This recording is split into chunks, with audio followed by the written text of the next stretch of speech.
This is why we dig. So I'm Andrew, and I'm joined with Jonathan. Good evening, everybody. Hope you're all well, and that you've all been doing something in the garden since we spoke last. Oh yes, it's definitely been some good weather, although it's been dropping off a bit now. Oh, we've had the weather's been a bit random. Yesterday, not yesterday. Wednesday morning when I got up, we had snow. Well, I'm in the south. We don't get snow in the south very often. Yeah, it was almost hailstoning over here around the start of the week. So not getting much done in the garden there. But No. I mean, most of the things that have gone in are quite hardy anyway. So yeah, I'm holding off like sweet corn and various other bits and pieces. Like they're either floating from the house to the greenhouse when I've got the space, because I've got so many bits and pieces here, there, and everywhere ready to go in, but it's just waiting for that right time. And we sort of seem to be on the cusp, and we get there, and it goes backwards again. It's like, Oh, but we'll get there eventually. But at least I've still got the things that I'm waiting to put in now. well, you know what'll happen, won't you? We'll plant everything out, and then just out of nowhere, we'll have a beast from the east again, and it will just be permafrost for about a week. Oh no! Don't say things like that. I have looked into going to get some humongous cloches. I can never say it right. Yeah, so I have looked into a few of those.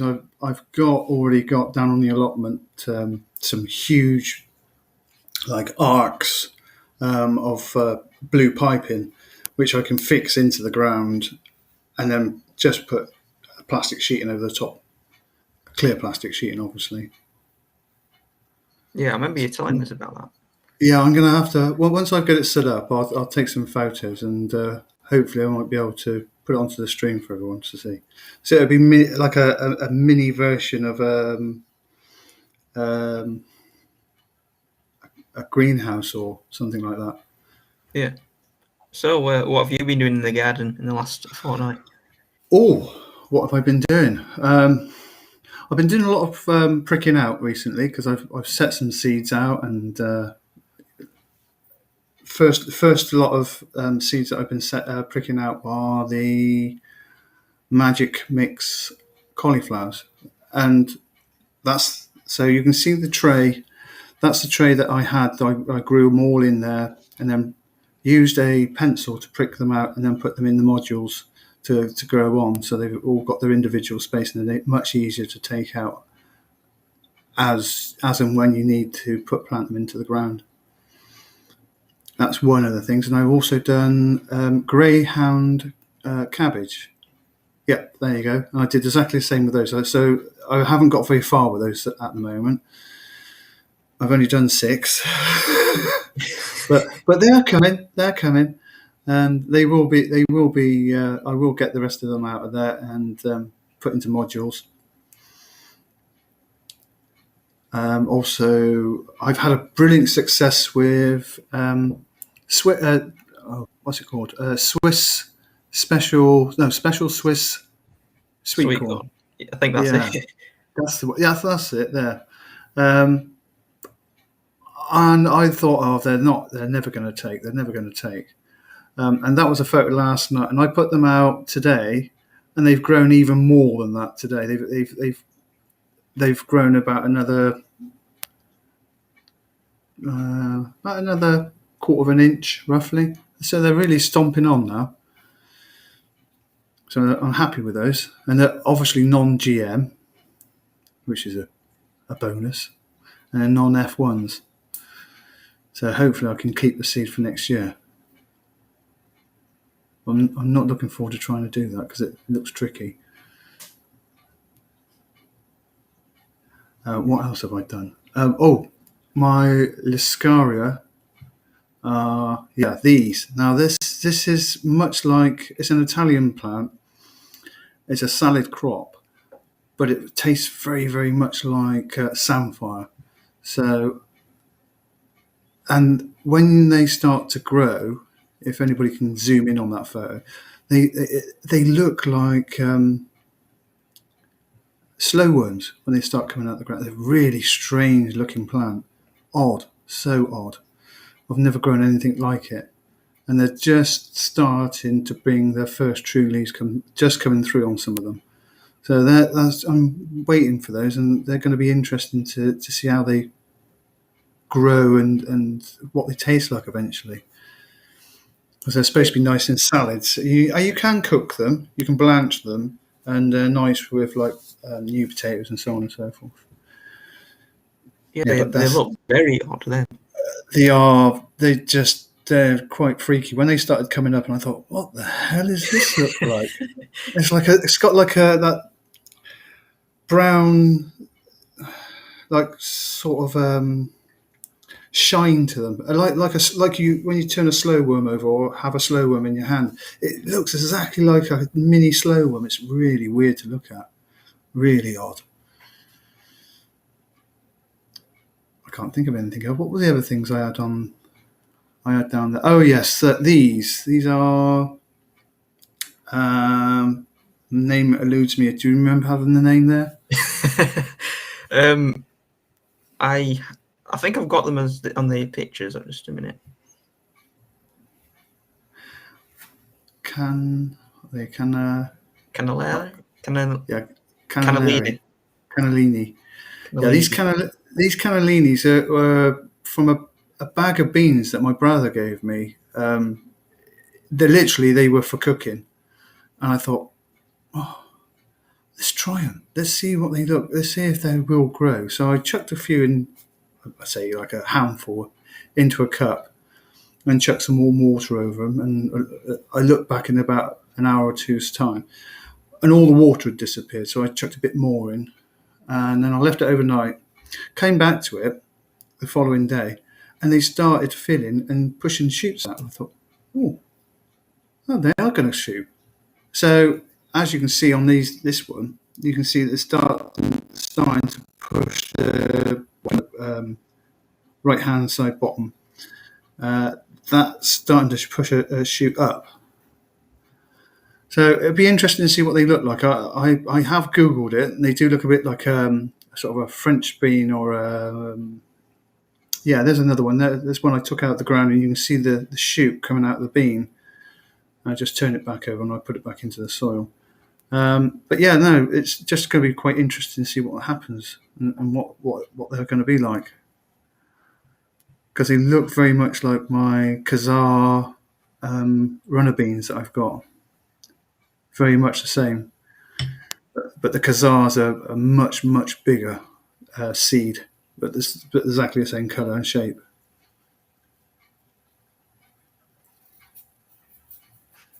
Right. Yeah. I'll go into what I've done then. Oh, yes. Let's see what you've been up to then, Andrew. So I've sown some alpine strawberries, and they didn't do anything for 2 weeks, and I was losing faith in them. And then today they've actually come up. Hooray! So I'm very happy about that. Was that anything to do with? Oh yes, Jonathan told me to put them on the radiator and put some cling film over the top of them, and it's worked. Yeah, it works. It works nearly every time. There is the odd occasion with certain varieties, they just don't like being in the heat. There is certain plants that just are seeds that will not germinate in the warmth. They need to have the cold, which I always thought that was a bit of an odd thing. I think the greyhound cabbage was one of them that I've got. It said don't put them anywhere near heat to germinate. Just leave them in the tray, and I did, and within 3 or 4 days they started germinating. And they were brilliant. They look really, really good.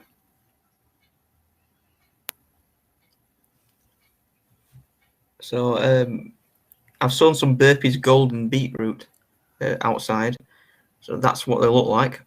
If I maximise that, it's a nice orange-looking roots. Ah, yes. Oh, they look nice.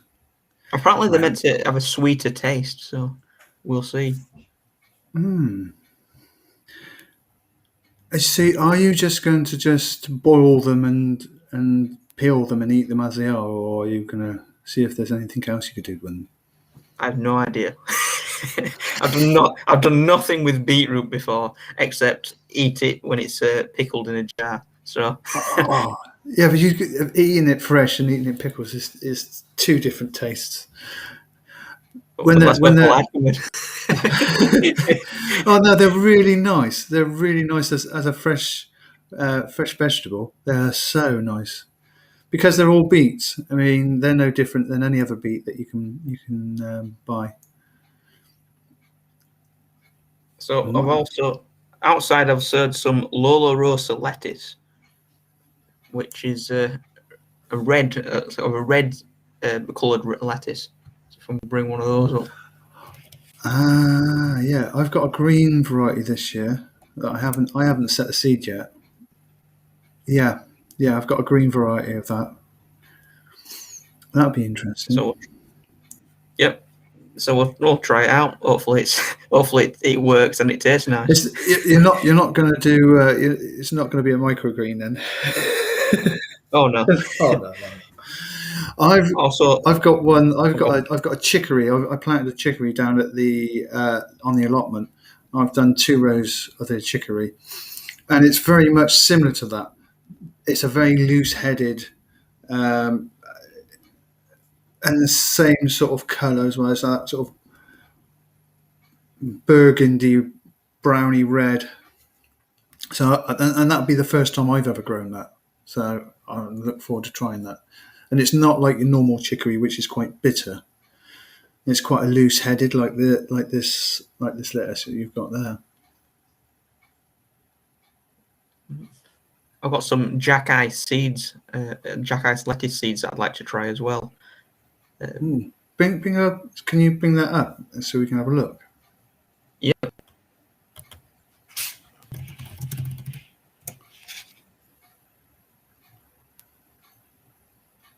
Ah, yes. I want to get my experience with some of the Thomas and Morgan seeds first before I go into these heritage ones that I got from Real Seeds. So hopefully I get Oh it. yeah, the Real Seed Company, brilliant company. Yeah, they look interesting. A bit like an iceberg, but not quite, are they? Well, apparently you grow them in the winter as well. No, they're very hard. They're frost hardy, are they? Yeah. Because that one down in the right hand bottom looks like a cabbage. I think that is a cabbage. I can say that. Yes, it is a cabbage. How silly of me. What else? Oh, Oriental mustards. I got a mix of them, and also a mix of crispy lettuce leaves blend, both Thompson and Morgan, which I've planted outside. The ones I've planted inside from the crispy lettuce leaves blend. That's what they're like so far. They're starting to get their true leaves now. And they're not becoming leggy. Not really. I put them on the windowsill, so we'll just see what happens. First time I've grown them. Yeah. It's just experimenting. That's it. A lot of the gardening. If you don't experiment and try these things, you'll never know if you. I don't always get it right. There's some days that I've grown things and thought, yeah, I know what I'm doing, and I'll do it this way, and it doesn't work. And I've failed abysmally on quite a few things in the past, but it's just a learning curve, and you learn from that, and you think, oh well, yeah, let's either Google it or talk to somebody else that's more experienced.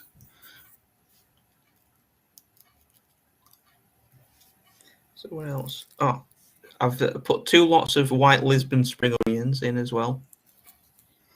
So I'll try them out. Onions. So are they an early spring onion? I have no idea. I think so. I'll type them in.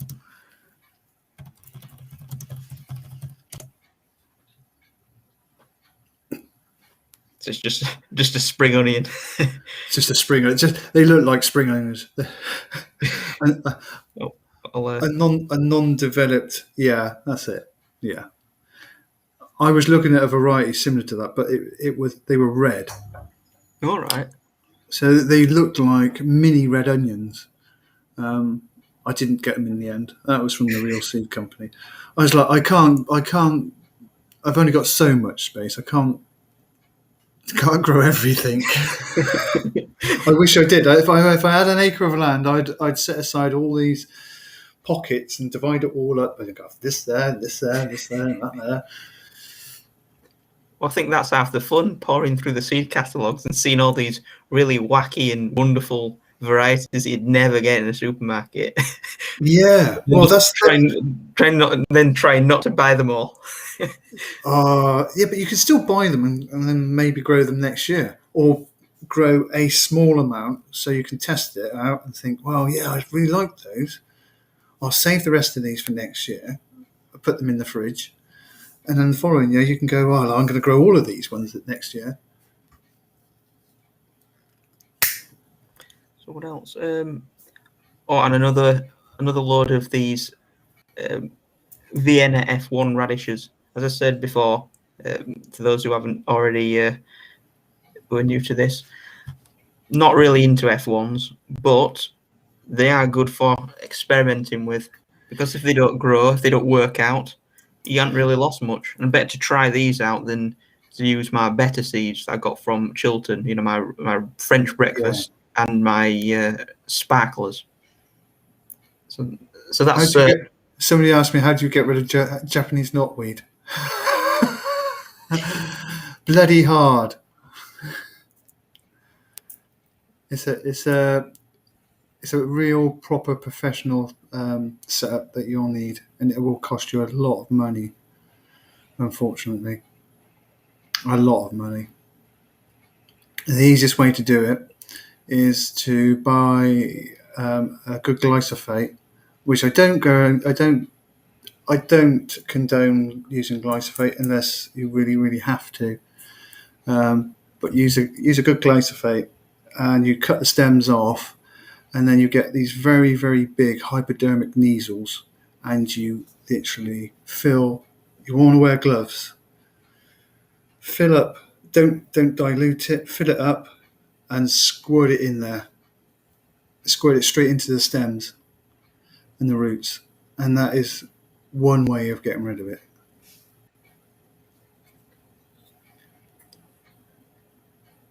So with these radishes, these are ones that I've just grown indoors to try them out. My first batch.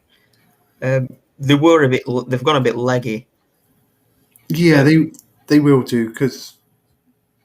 Well, I moved them to the windowsill because they're on the cabinet there next to the window, so they were reaching over to them. So I don't think they've 6 weeks now. They've been in 6 weeks, and radishes tend to be ready to harvest about 4 to 6 weeks. Would you say? Yeah, roughly, depending on what sort of size you want to go for. But yeah, I don't mind people growing F1s, but you've got to just remember that trying to save the seed, you won't ever have the same variety again. It will be something. It could be an admixture of the two ones that they've crossed and the one that they've produced. So you could get a very mixed bag of seed out of that. Yeah. Well, with these ones, I've noticed that the stems have started to split. Oh, that's not a good sign. No. That's not a good sign at all. Have you overwatered them and then underwatered them? Or I don't think. underwatered them and overwatered them? It's generally the same as you have the same thing with tomatoes as well. Yeah. If you don't keep that constant water flow with tomatoes, they split, or you can get too much and you get the mildew, and then that can affect it another way. But yeah, it's a fine balance with tomatoes. Very fine balance with tomatoes. Well, bringing on to tomatoes, these are the Golden Sunrise, which are a medium-sized yellow variety. Mm. So they've started to get their first true leaves now. And Andrew, will you be pricking these out and I putting them will. into modules? I will now. Hopefully, I'll do it like this. These are my Yeah, prairie fire chilies. So these are getting the second sets of true leaves.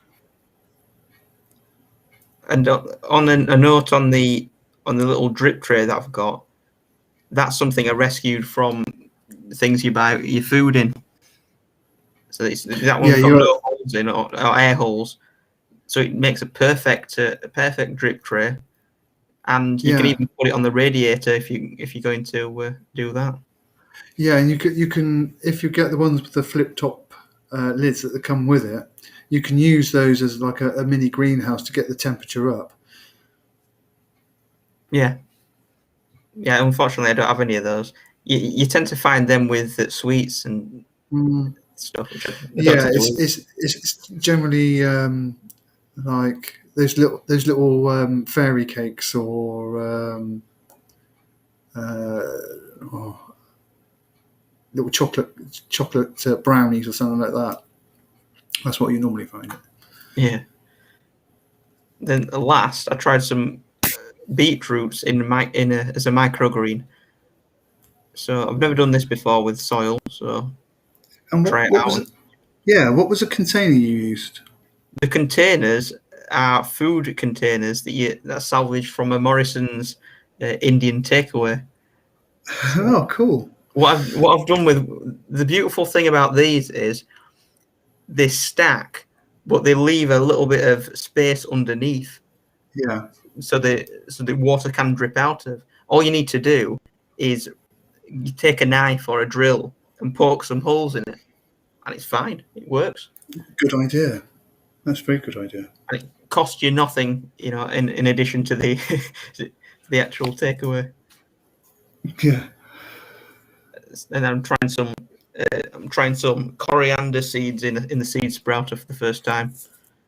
Oh, I was given coriander the other day as a packet, and they're not F1s, but they're just a general coriander. I do love coriander. Well, So I don't know if to. Hang on, sorry. I don't know if to save them till I've got a glut of carrots, so I can have a coriander and carrot soup, or just put them in now and have them with the salads and curries during the summer. well, the pack that I've got now, it's actually my second pack. Because the first pack, it had a little hole in it, and when I opened it up to finally use them, and I poured them out, there were loads of seeds that were in two halves and empty, Yeah. and there were loads little bugs crawling around. So I had to throw the lot. Ooh. Yeah, they're tiny little brown mites, are they? Yeah. Yeah, they get into everything. And the older the house you have, the more likelihood you're going to have them crawling around all over the place. They're even getting to your rice and your flour. They're horrible little things.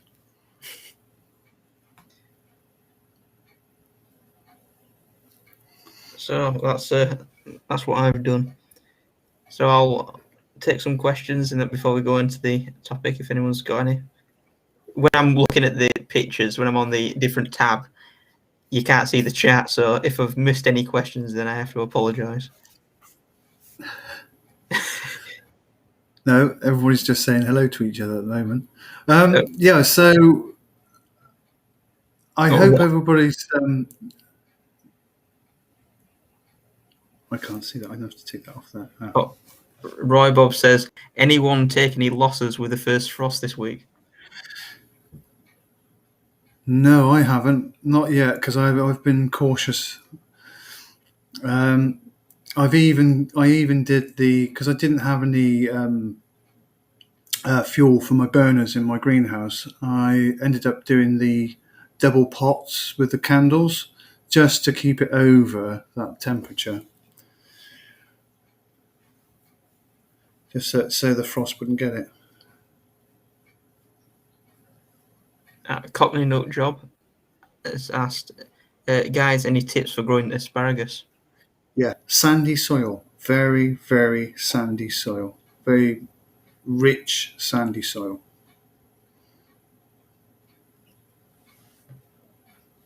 Right. So the first topic we're going to get into is getting your neighbours to start growing food so that you can swap what they have grown. So, Jonathan, do you want to take it away?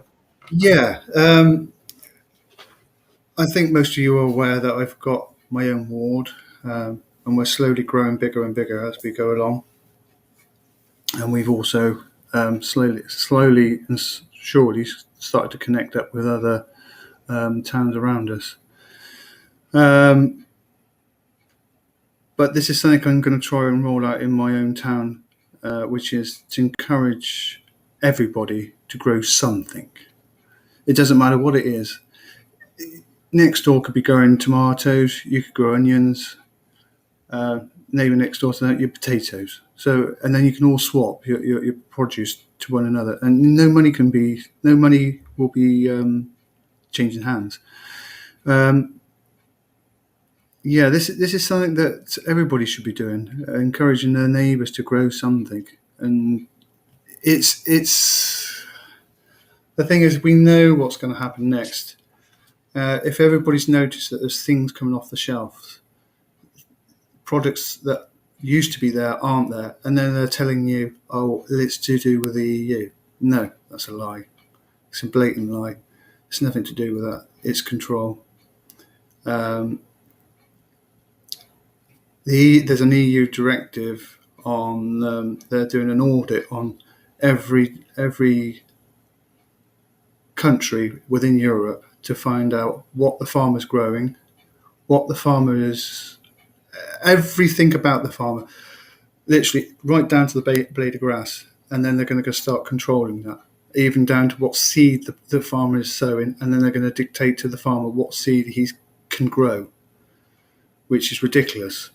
I don't think it's going to happen here, but whatever happens in Europe eventually happens here. The Ice Age farmer can explain this in much more detail. Andrew, I think Andrew, you've got a link to the Ice Age farmer. Yep, I'll just post that in now. Yeah, it's worth watching him and listening to him, because I thought about Bitcoin, I thought about buying gold, I thought about silver and gems to buy and to store for money. But I don't think it's going to come to that. I think you'll be better off growing something and you can swap it for somebody else. Food will be more important than gold or crypto in the long run.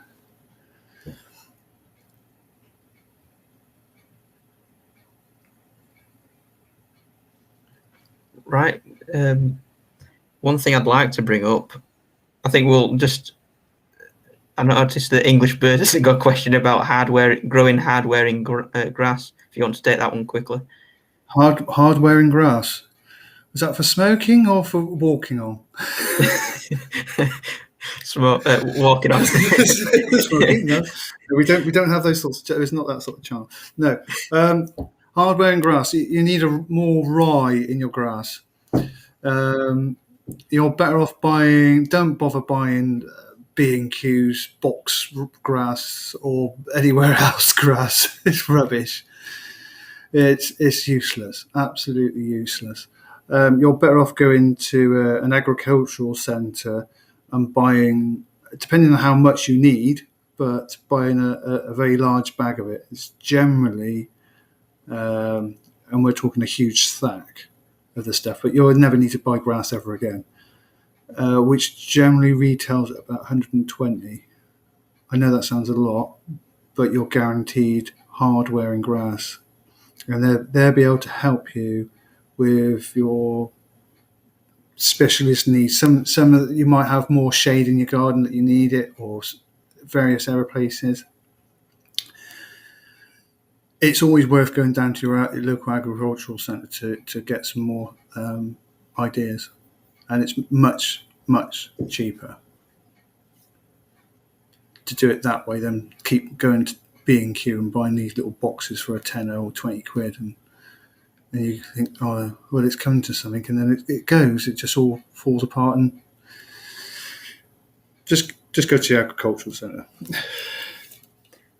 Right, so on the previous point, one thing I would like to bring up is the idea of setting up a seed circle. Yeah.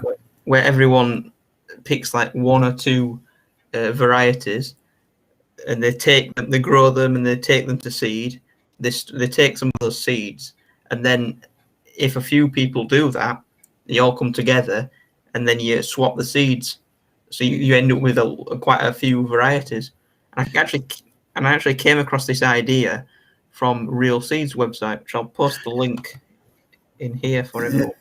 Yeah, they're a brilliant, absolutely brilliant company to use. Again, because of the corona, they are on a skeleton staff, and they only open for short windows. I think it's once a fortnight, so you'll have to check on the website when they're open. But they are, I guarantee, all their seeds are fantastic. What's that? What are you laughing? I just seen it. What?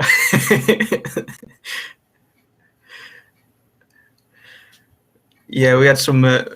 Me and Joe had a bit of fun talking about the possible titles and descriptions for this stream. So. Right. Well, shall we get into the meat and potatoes of this stream?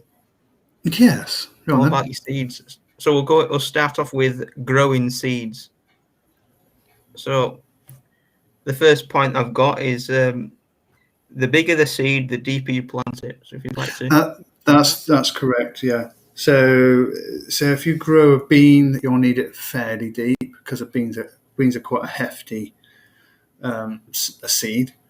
So and let's go to the other extreme. If you're doing something like lettuce, you literally just cover it, literally a fine covering just over the top, because it will struggle to get through the soil to germinate and produce leaves. This is lettuce seeds. They are very, very small.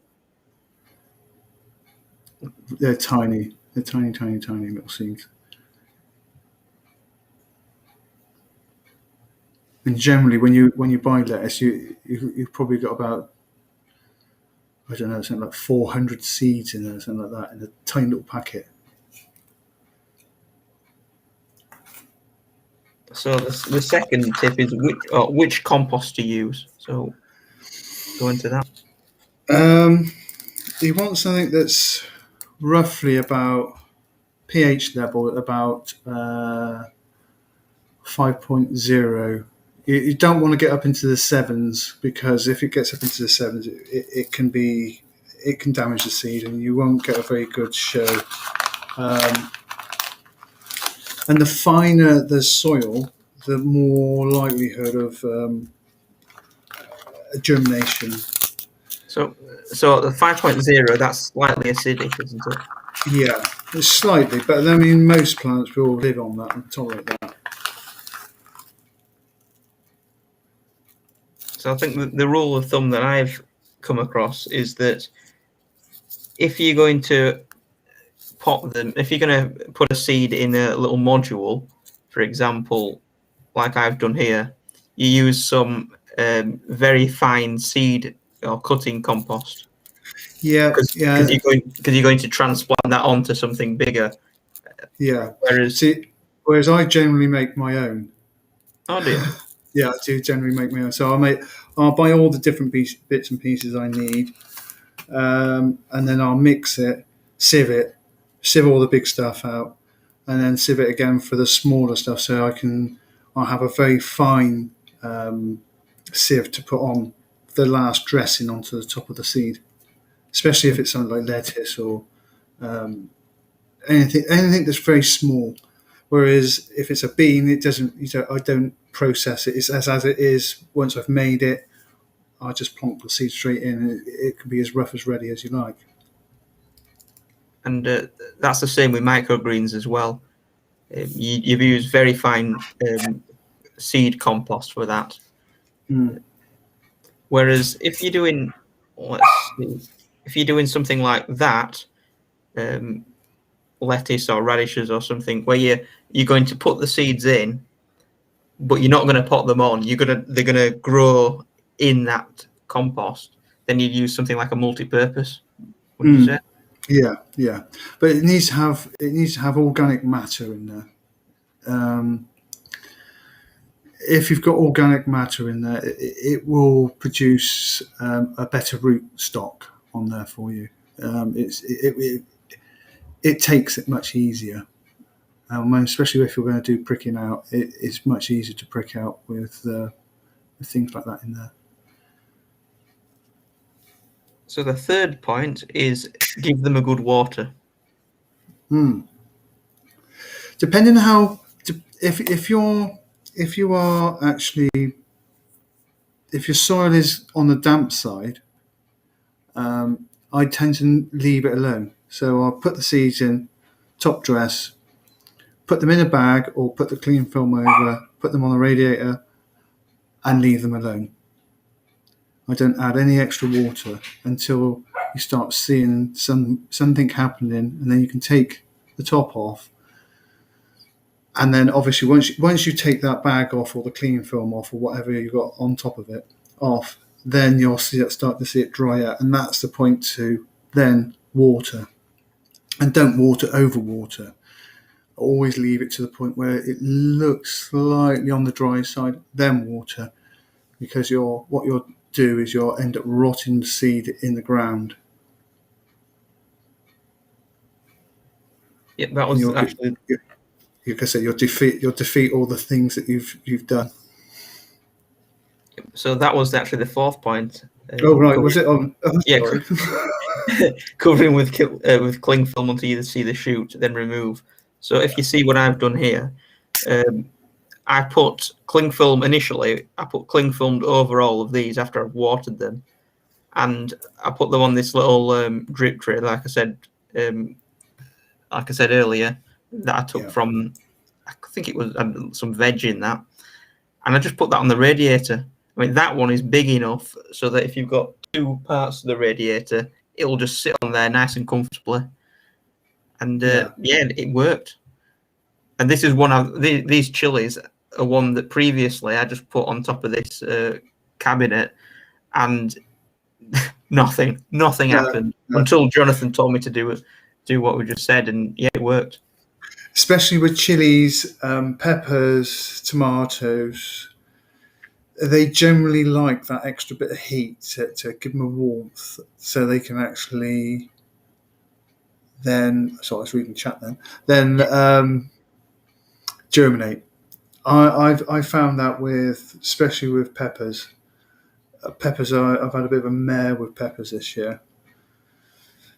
They've not given me very much, so we'll just see what happens with the rest of them. We're just seeing that Timmy's said, my aloe vera is wilting. What am I doing wrong? I only had it a few weeks. Are you overwatering it? Are you putting too much water in? Or is it the fact that you're not watering it enough?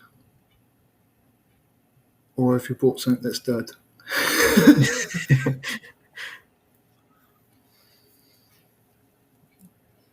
Let's see if he comes back.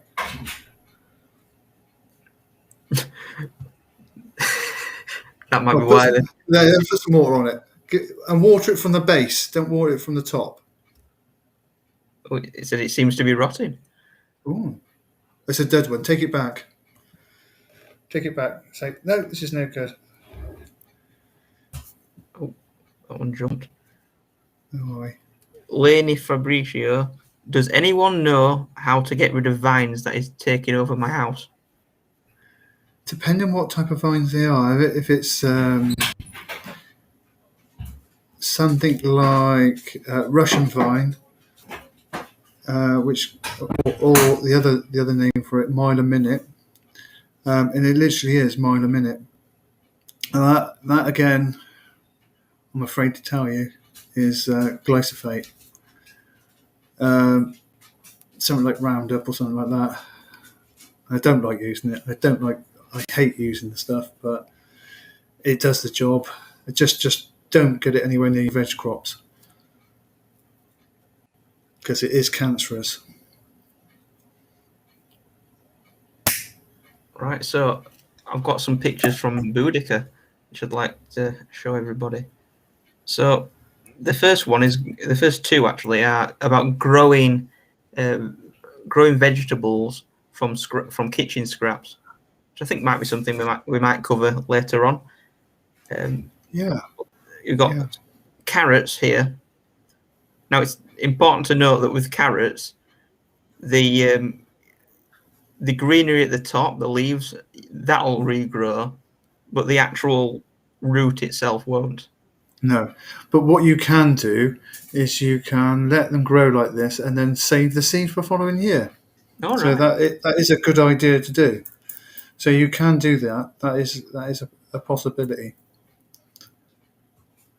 The funny thing is, I'm doing this with Brussels sprouts. I'm doing the same thing with Brussels sprouts. So sometimes you get a bag of Brussels sprouts and you haven't gone through them. They're all sat in the bottom of the fridge and you think, oh, yeah, I really don't. And some of them have got a bit manky and you think, no, I'll throw the rest of them away. If you look at the bottom of them, sometimes they've got these little white nodules, which is the start of roots. So I thought, well, let's do an experiment. So I've stuck them into the ground, and they've one of them's rotted off completely, but it's got new shoots from the bottom. And the other two, they look like mini cabbages. So what they'll do eventually is they'll grow up and then produce seed. So then I'll have seed from them. So this one is celery. My favourite. I love celery. On the kitchen scraps one, I watched a video by Self Sufficient Me, and he did a variety of kitchen scraps just to try it out. That's worth watching. Yeah. Just have to excuse me for the dog wants to go. Also, what Boudica's posted for me is these. So these are these first two are the peas, carrots, and kale. Yeah, like I said to you earlier, I can't see the kale. I can see the carrot and the pea. Which bits? It must be that bit at the very front. Must be the kale. So those are the first two, the oldest ones, and then a new one that I got yesterday. All in a bucket. There's the kale. Grown indoors. Yeah, I can see the kale now. Yeah. So it really shows you what's possible. Oh, going back to last week, talking about this, has anybody gone off and bought found themselves some tyres to grow some potatoes in yet? Be interested to see.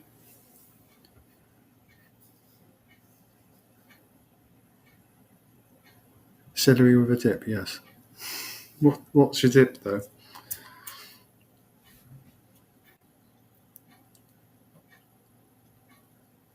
So thanks, Boudica, for these.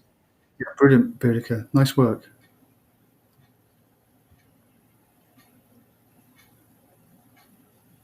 So if anyone would like their photos put on here, then yeah, send them to us.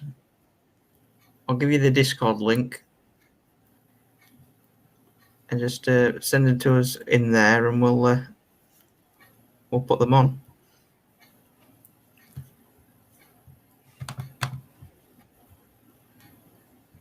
There you go. It'd be nice to see see what you lot are growing. Oh, you haven't covered, Andrew. Let me just. I'm just about to. Are you? You The are seed going to growing just. issues. No. Where are we? Herbs. Oh, we're going to do seed growing issues All first. right then. Yeah, sure. Go for it. Yeah. Sorry, I am looking at the list. Oh, yeah, we've got a list. Sorry. Oh, Johnny Knockpile said, "I got a new bucket. It's better than my old bucket. It pales in comparison, really."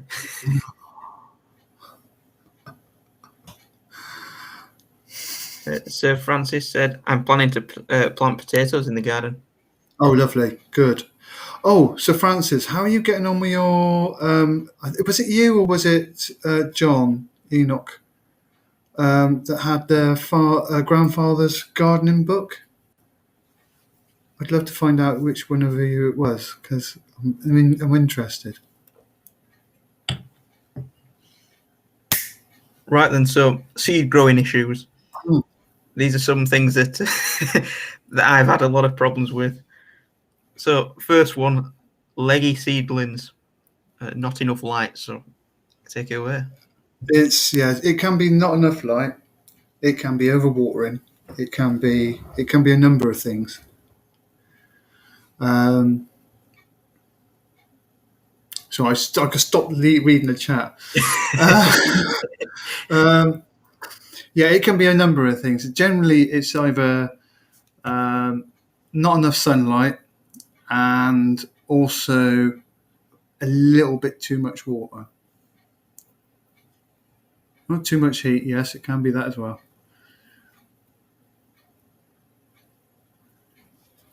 Right, what's the next topic? Damping off. Damping off. Yeah, well, you'll see your seedlings will just go all droopy and then rot in the ground, which is another thing about overwatering. It's trying to get that balance between too much or not enough. I always go to if the ground, the surface soil looks a little bit on the dry side. That's when I'll put a bit more water on. I know there's a little bit of water. It's not a massive amounts of water. It's only a tiny bit, and that should, in fact, help you. And could you talk about how people would know if it needs watering or not? Yeah. Rule of thumb, like I said before, the rule of thumb with me is that I tend to use my finger. If I've got very dark soil, I'll use my finger, the tip of my finger, to test if it's damp. If it's still damp, then I won't water.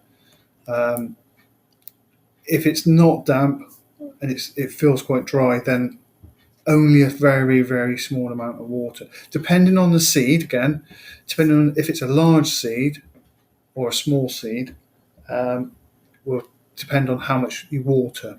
It's all variance on soil conditions, light, and soil conditions, light, and temperature. So thin stems. Thin stems, and not enough light, too much water. Or mimic wind to encourage thicker stems. Yeah, or a smaller pot. You can always try them in a smaller pot to start them off with, and then they don't bolt. They haven't got the room to. Their feet haven't got the room, or the roots haven't got the room to spread to bolt upwards. All right. And then rotating seedlings as they reach out for the light. Yeah, I turn mine every day. So, because I've got a south-facing window at the back of the house, I will rotate my plants every day. Every day that without fail they get rotated, and obviously tested for if they need the actual any extra water. I mean,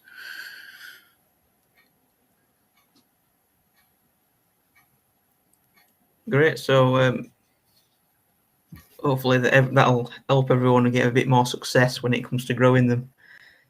As I say, I've fallen into all of those and had to ask Jonathan for advice. So and of course it's one of those things as well. This all comes through experience, and another thing is that you only gain this experience by making these mistakes, which is everybody does it. Everybody does it. Even the chap I work for, and he's been a gardener for Christ many years, and his gardens are Chelsea gardens, and he still makes cock ups even now, and he's in his God, I think he's close to his late 70s. So nobody's perfect. So Timmy Bominson's asking, have we covered hydroponics? No, we haven't, but it's something that we could cover later on. We will do cover hydroponics and tent growing with lights and so on and so forth as we go towards that season, because I've already got my tent set up ready for, well, 2 tents set up ready for that at the moment. But at the moment they've got dahlias and cannas in. Can't really eat cannas, but you can eat dahlias. So Francis said he's reading about fruit gardening at the moment. Cross-pollination sounds a bit complex for further down the line, I reckon. Yeah, it is. It is. But it's worth having a go at, though. Get a bit of experience and keep going with it.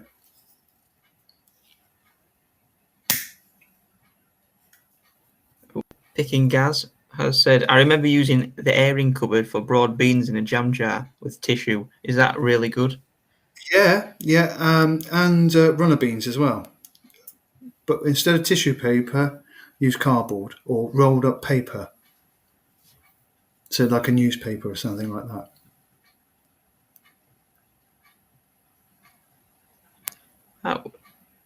Will's got an interesting point. Hydroponics is good stuff. It looks expensive though. It says it takes a lot of electricity. It can do. Depending. It all depends on what you want to grow out of season. That's the thing. If you want to grow something that's out of season and you really, really like it, then it's just you just have to bear the brunt with it. Mind you, most of the lights now, most of the lighting systems now are running on LED systems, so they take up a penny a day light. Yeah, Timmy Bobinson has said people have space, but not necessarily access to sunlight growing areas. Yeah. You can still buy small units, which is about the size of a laptop, with a light. So you've got the growing facility at the bottom, and then the light on the top. It's either fluorescent or, but not so much fluorescence these days. It's more LED lighting on the top, and they come out at about £50, and you can grow herbs in those. They're great for growing herbs, but not much else. Roy Bob said that the cost of electric versus production, you'd be better off growing mushrooms.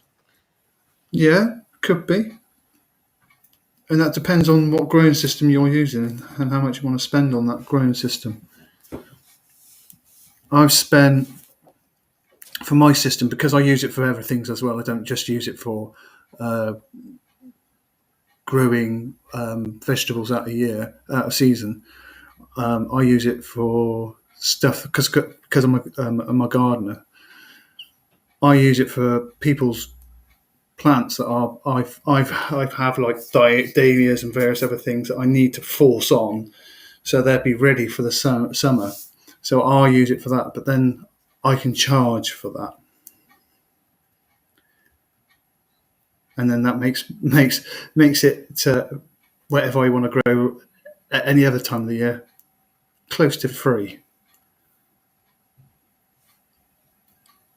Roybob has an interesting point. I think the reliance of chemical feed also make the food taste bad. It can be awful. Yeah, you can tell a lot through the taste of the vegetable, through if it's been grown on chemicals. It does it, and there's also another thing. If anybody's aware of it, that they put human manure on the fields, especially when you get a cauliflower and it tastes quite sweet. Generally, that's because it's been grown on human manure. Yeah, it's a horrible fact for you. Matt said hydroponics are fun, great for privacy, space restriction, more controlled environment, etc. Yeah, because you can control the light system, you can control the water regulation on it, you can control all the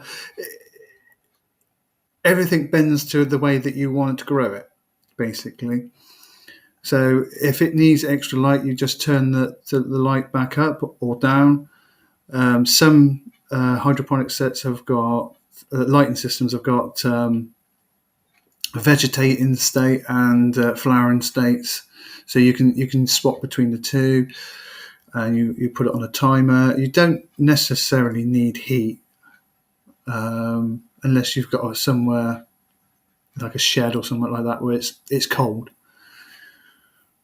If you're doing it indoors inside your house, then you don't need to put a heat in. It's just basically your LED lighting, which, like I said, if you get the right ones and you spend a little bit more money out for it, will only cost you a penny a day to run. Will said, a lot of strawberries are big and red and juicy, but aren't that sweet. Probably didn't use enough manure. Can you read that again? You want me to read it again? Yeah, I'll read it again. Yeah. A lot of strawberries. A lot of strawberries are big and red and juicy, but aren't that sweet. Probably didn't use enough manure. Yeah, but then depending where they're coming from. Now, like in the UK, it's just really strange because we have foreign imports of strawberries, mainly from Spain, and yeah, they're all right. They're nice. They taste like strawberries, and they're fine, but they don't taste like the British strawberries, which are grown in a field, whereas the Spanish ones are grown undercover, and they're grown all year round nearly on a hydroponic sort of system. So a lot of it's to do with like you say, the soil conditions and the lighting. But it's the same thing with we have the same thing with French apples. French apples aren't as nice as the British apples. Our British apples are way more superior than the French and Italian apples. Roy Bob has said you can get good value on oyster mushrooms, and they are quite easy to grow. Oyster mushrooms? Never heard of them. Yeah, it'd be great. Oyster mushrooms. Yeah, sorry. Yes, I have. Yeah, I was listening to what you're saying and reading the chat at the same time, like Florida strawberries. No. Yes, I have heard of those. Yeah, they are nice. They are nice. They don't take a lot of looking after. But I've looked into buying the whole kits for these, and it seems really expensive to buy the kit to grow mushrooms. It looks really expensive. Really? Yeah, the ones I've looked at are quite expensive. Whereas I just want a box with the right manure in and chuck it in the shed or underneath the stairs somewhere so that it do its thing. All right. The ones that I've found were about between 11 quid and 25. Yeah, but how many strawberries? How many mushrooms are you going to get from that? No idea. It was on the on the cottage industry overview. Yeah, That I would yeah. try and get people started. I'll tell you what is, because I'm quite rural here, down in Wiltshire. I can go to the field. I know you don't get it in all seasons, but I have normal field mushrooms. I have jelly ears that are growing in the trees. We have steak mushrooms that grow, or fungus that grows out of the barks of trees. We also have giant puffballs, things like that. So I don't juicy. Yeah, I didn't want to say that word. I call them jelly ear. But yeah, it's for me. It's good. It's a good idea for someone that lives in a town that can't get access to the countryside.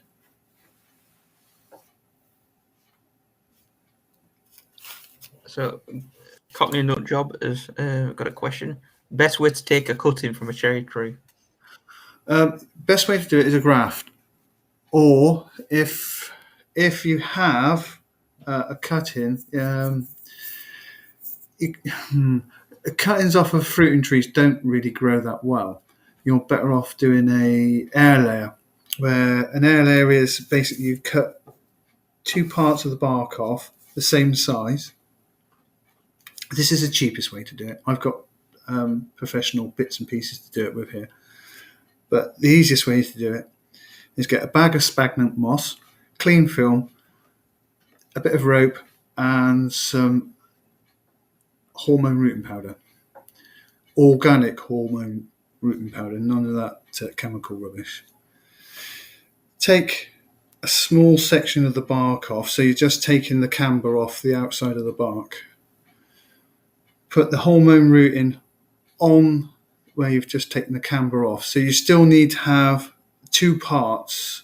So you have a top and a bottom, left and right. Left and right, you take the camber off. Top and bottom, you leave as is. So that means that there's a flow of sap running up to the rest of that branch.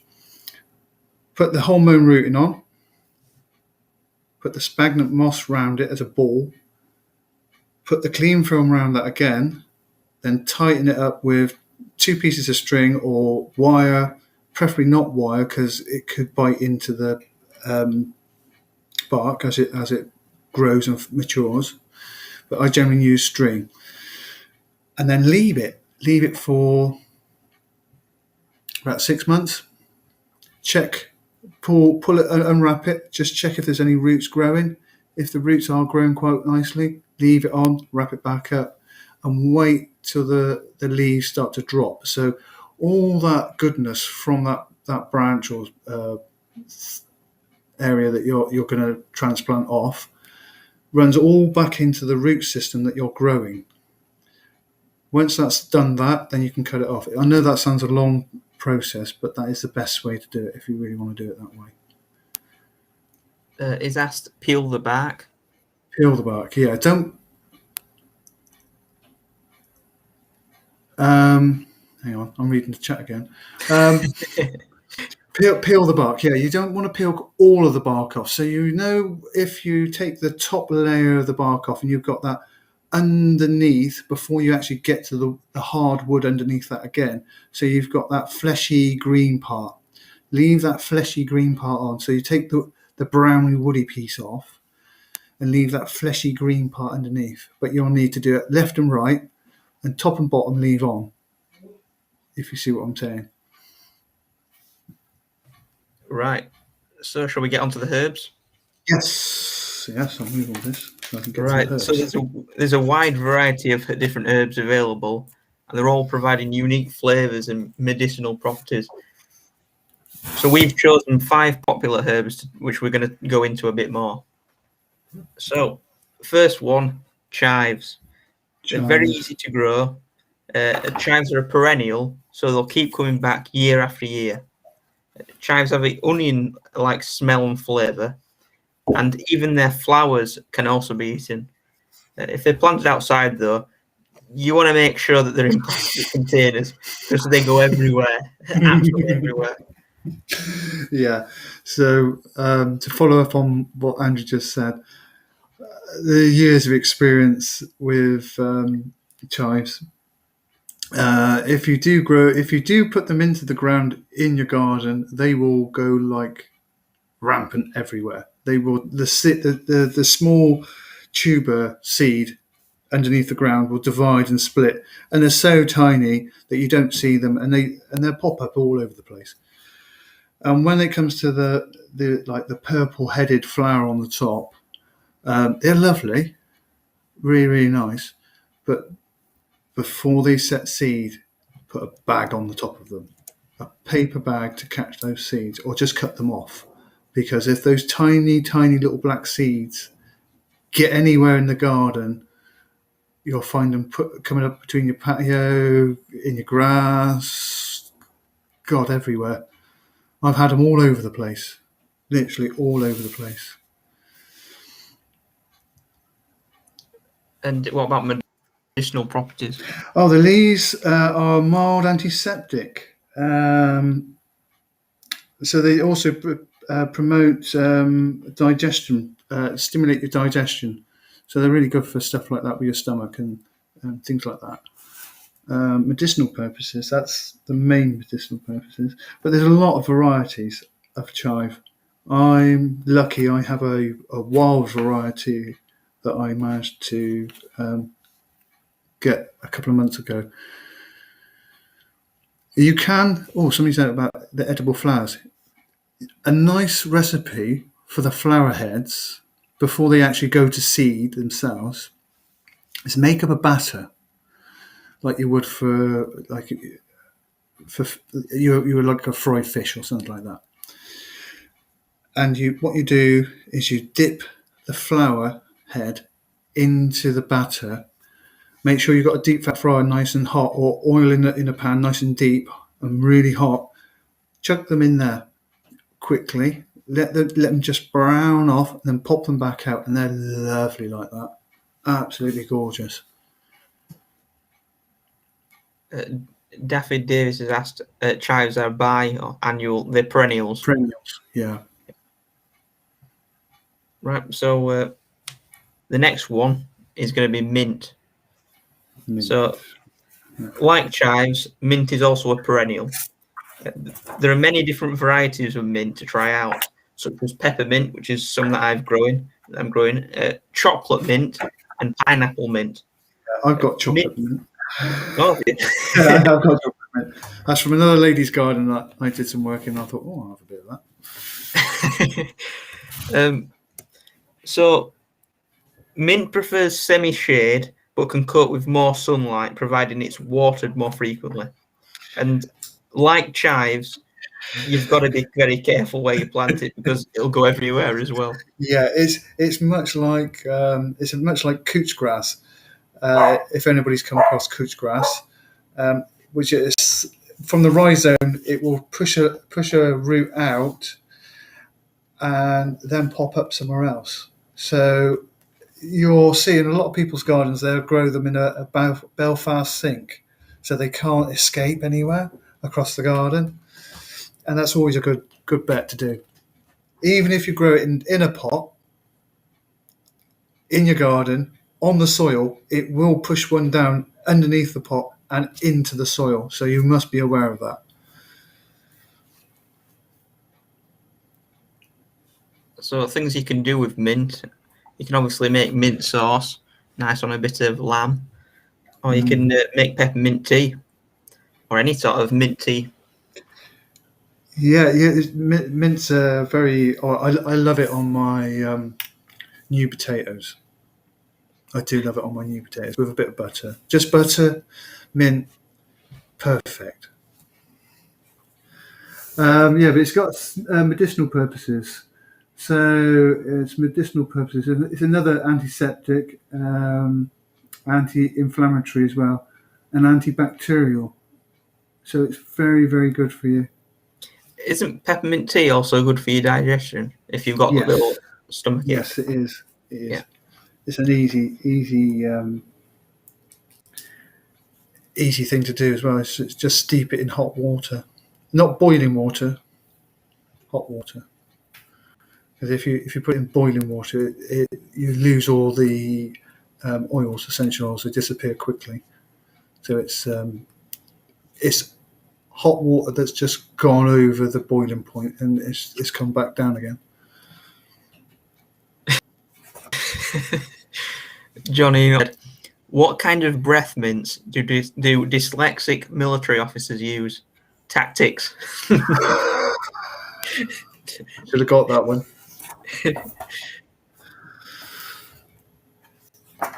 Right. Time. So have we got time for time? I think we might do. So time is another example of a perennial herb, which requires a sunny location to succeed. There are a wide variety of different types of time, in addition to common time, such as silver posy, alpine time, and wild time. So I'll get some of those up while Jonathan, you can expand. Yeah, and have you got that? You have got that photo somewhere, haven't you? Don't put it up yet. Don't put it up yet. Right. So yeah, with times I love time. It's so versatile, and bees absolutely love it as well. So if you have a hive or you've got some wild bees that come into your garden, this is good to encourage bees because they like those small set little flowers. You also get a lot of hoverflies on there as well. It's one of my favourites. It's one of my favourites. I've got a great fondness for time. And a couple of years ago, it is roughly a couple of years ago now, I did a lady's garden, and she wanted time, mainly time in her garden. So as you walk through the garden, you can crush. Literally, it's as you step through, you can crush the time as you walk through, and you get that scent. So I went through. She must have about 10, 11 different varieties, stuff from our common British thyme right through to a rose thyme. So literally, it smells like roses as you press down on it. It doesn't smell anything like a thyme. It's got lemon thyme. Can't remember all the varieties that I put in there. There's so many different varieties. Some more variegated thymes. So you've got a two-coloured thyme, lemon thyme, mint thyme. There's an orange thyme as well, I think I put in there. And what would you do with thyme? What would I do with thyme? Thyme is great for stews. I personally like it. And you're going to laugh. I like it. I like cooking rabbit with thyme. Thyme is such a nice thing. You can also cook it with lamb. You can put the sprigs in with your lamb when it's cooking. It's nice with venison, hence the gamey like. Pheasant is nice with.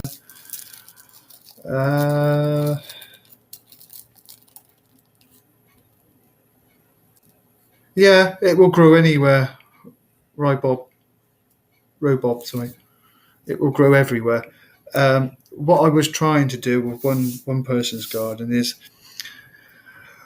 do like a crazy paving and have the crazy paving a little bit wider. I know this sounds real 70s when I say it's crazy paving, but it was a very classy crazy paving, and the gaps would be a little slightly wider, and in between the gaps I wanted to put thyme, but she didn't go for that, so she went for this. So have you got that photo? Well, I'll be getting it soon. Which one do you want? The one as you come up the top of the steps, the one of the garden. Right. Bear with me. Keep talking. Right, okay. Yeah, so I convinced her to have this, but her partner said, "No, I don't want that."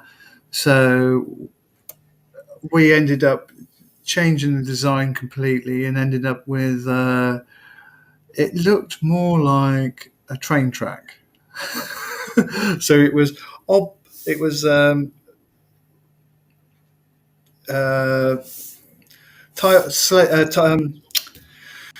that's it. There we go. So it was all that you can see running through there is mainly time.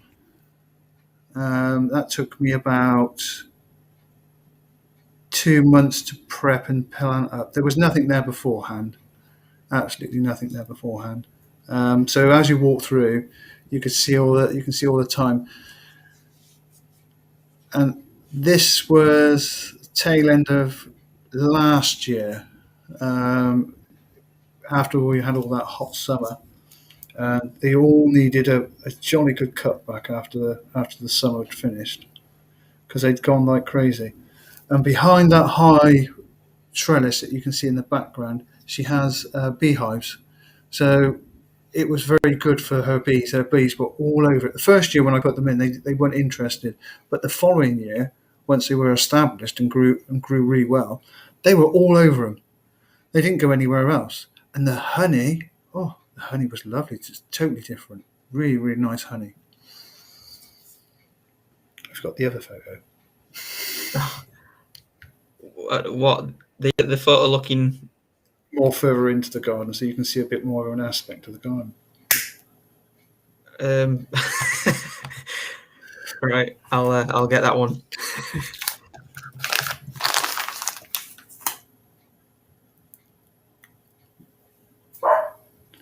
And the best thing with time, you can literally cut it right back tight to the ground again. Long as you've got a very small amount of greenery on there, there you go. That's more of a, you can see what the whole garden looks like more. If you can and all that got cut right back to nearly nothing. As long as there was a small amount of green that was left on there, that's all you need for it to survive for the following year. What about medicinal properties? Is there any of them first time? Yes, it has medicinal properties. Yeah. Again, it's another antiseptic, and something that I expect most of you don't really know about this is it's antifungal as well, antibacterial, and it's manufacturing toothpaste and mouthwash. Oh, it went a bit odd then. Your mic. Oh, sorry. It's also used. Where did I? It's antibacterial, antifungal, and it's also used in the manufacturing of toothpaste and mouthwash. It also can be used to kill mosquito larvae, but we don't really suffer with that in England, do we?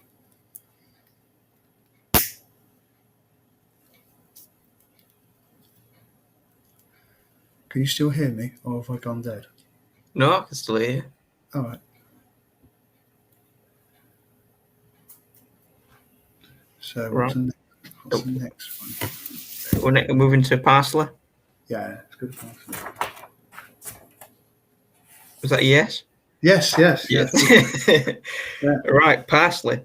So this one is a biennial, which means that it will complete its life cycle in 2 years.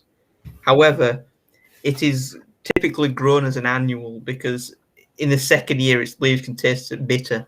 Yeah, it's not very. Yeah, it can be a bit manky. Well, so parsley can grow in both sun and partial shade, although if it's grown in full sun, it will need to be watered more frequently. Of the two main varieties, curly-leaved parsley has a milder taste than flat-leaved parsley, which has a stronger taste. Yeah. But the curly-leaved parsley tends to be a bit more decorative.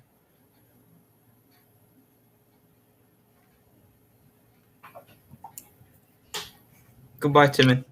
So, Timmy, take care.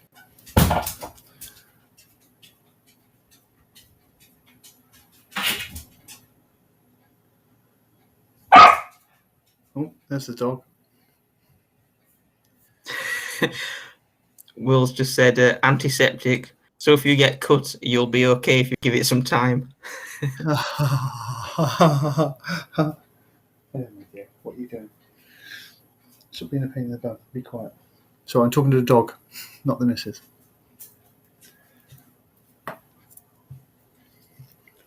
Yeah, so parsley.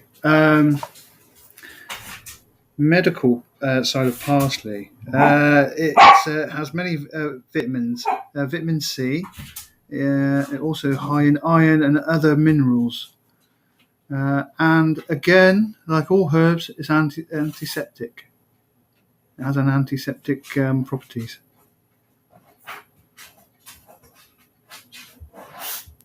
And what would you do with it? I know parsley tends to go with some sort of sauce. You know, Yeah, I don't do a lot with parsley.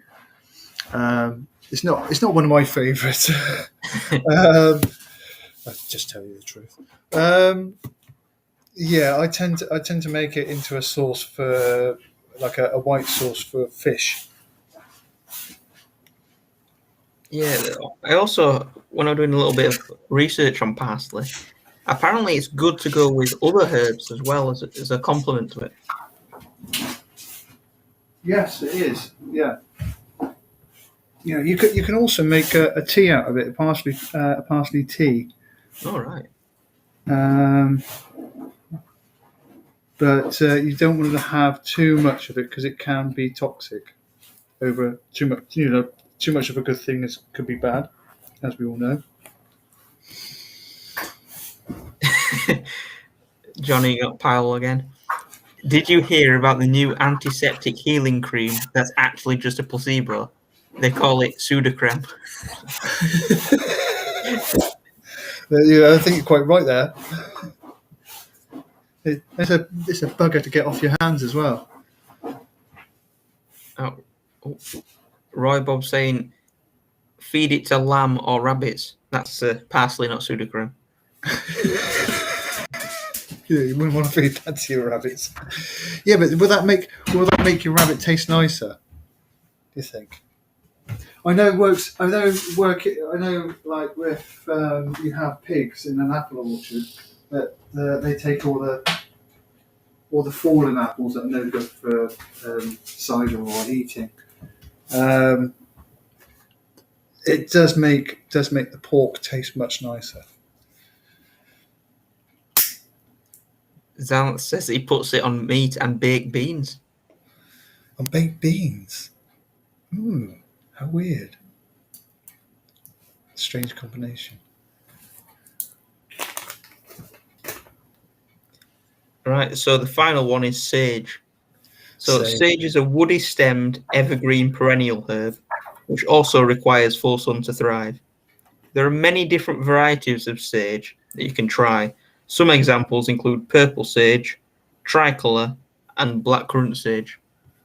Yeah, and that's all in the salvia family, which is a very interesting family.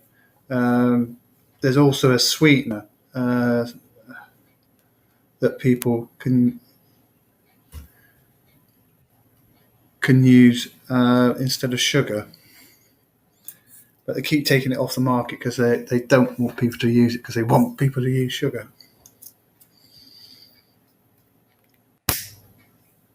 So what about medicinal purposes? Medicinal purposes.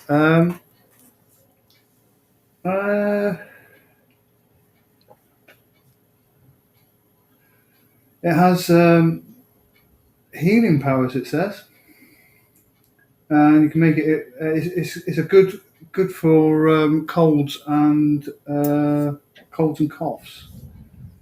You add a little bit of cider vinegar to it for sore throats.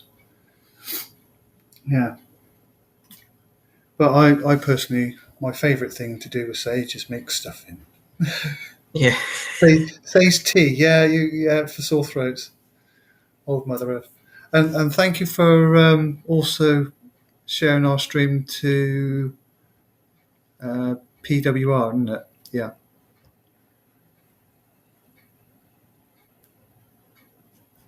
So Itash You could says, do. You could do, but sage is a bit of a large plant. Unless you go for the smaller salvias, because sage can be a very large and very woody plant. It will take over the rest of the other plants that's in there.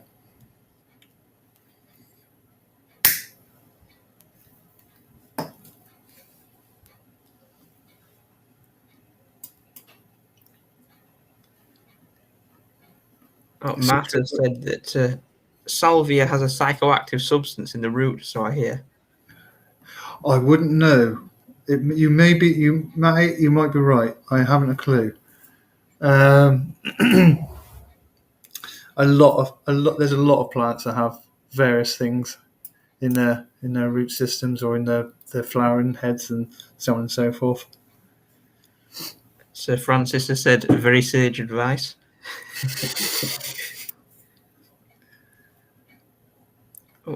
Daffy has said, medicinal mixed with onion makes roasts much better.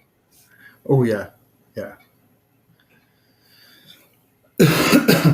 Roy Bob says that sage goes well with beef. I wouldn't have thought to put it with beef. I would have thought more with chicken or pork. I'll have to try that one out. Right, so if anyone's got any questions, then we'll open it up to the floor.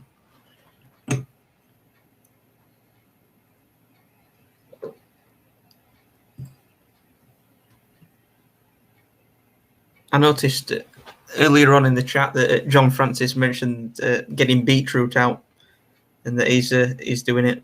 So yeah, I've put my beetroot out. I haven't started my beetroot. Well, no, I haven't started beetroot because I haven't bought any this year. I kept looking and looking and looking, and when I actually decided which one I wanted, I couldn't get it. It was out of stock. Oh, Fudge. That's my own fault for not actually getting a grip and making a decision quick enough. what did you end up choosing that sold out? Oh, I ended up choosing Niscaria. That's what I did choose in the end.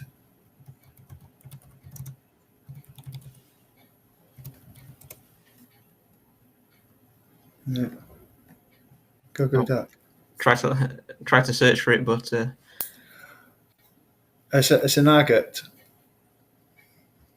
Let's see if I can find it.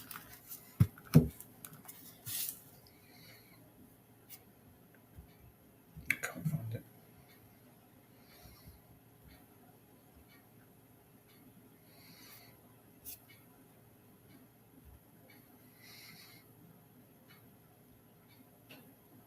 yep, as Itosh says, after this ends, go watch Nick's stream on dlive.com/vileradio. Oh, right. Sir Francis, what fertilizer is good for potatoes, carrots, and parsnips? Good old horse manure. Plenty of it.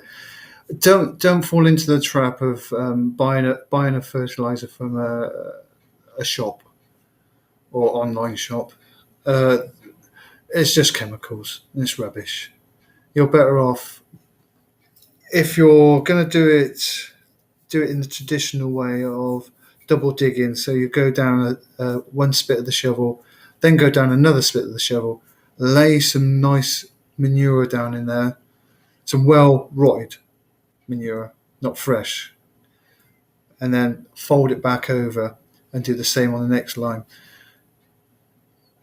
and then plant your potatoes. They'll do much better on that than they would on any of the fertilizers. You can do the same with carrots and your parsnips, exactly the same process. Double dig, add manure in the bottom, and then go from there. Daffy has just said, what happened to rosemary? Easiest to propagate, grows all year. But we only chose 5 because there's tons of different herbs. But maybe we'll cover it another day. Yeah, we'll put that on for the next one then. We'll mark that one down for next time. We can cover rosemary and lavender and the other woody um, herbs. All right. Right. So if that's the last of the questions, then yeah. So hopefully you all got a lot of value out of this and have a lot more success with your seeds. But remember, it's all trial and error. Yeah, I still make mistakes. So, and if you've ever got a question, I'm always on D Live. If anybody ever wants to ask me anything, you're always welcome. It's never a problem. So I'll just post the links again. This one is for real seeds from the seed circle, and then this one is Ice Age Farmers one. Can we have another one for D Live? Not D Live. Sorry, Discord. Yeah, Discord. Yeah, I'll go and get that one now. Please join the community. Yep, anyone who's not on, is the link.